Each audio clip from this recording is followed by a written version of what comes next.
मी रामानंद पर्वत गोसावी, माझी बिनविरोध नगरसेवक म्हणून निवड झालेली आहे. प्रथमतः मी माझ्या प्रभागातील सर्वांचे किंवा पणातील सर्वांचे आभार मानतो. ही निवडणूकमध्ये 4 प्रमुख जे आमचे पण्यामध्ये लोक आहेत, त्यामध्ये सतीश भोसले साहेब असतील, आसिफ मोकाशी साहेब असतील, किंवा जनस्वराज्याचे कार्यकर्ते असतील, किंवा भाजपचे कार्यकर्ते असतील, ह्या सर्वांनी एकत्र येऊन एक मोठी आघाडी निर्माण केली. ती आघाडी आमचे आमदार माननीय विनय कोरे साहेब यांच्या नेतृत्वाखाली आम्ही ही निवडणूक लढवली.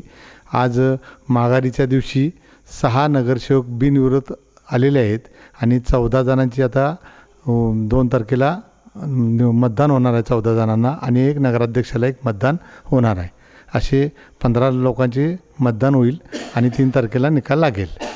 आमचा सर्वत्र एकाचा येण्याचा उद्देश हा होता की आमचा पणा तसा छोटा आहे आणि त्यामुळे कोणी कोणाला मतदान केले, काय केले हे कळत असल्यामुळे आम्ही विचार केला की आमचा गाव छोटा असल्यामुळे आमच्यात ते निवडणूक 1 महिन्याची होती, पण दुश्मनी खूप दिवसाची राहते.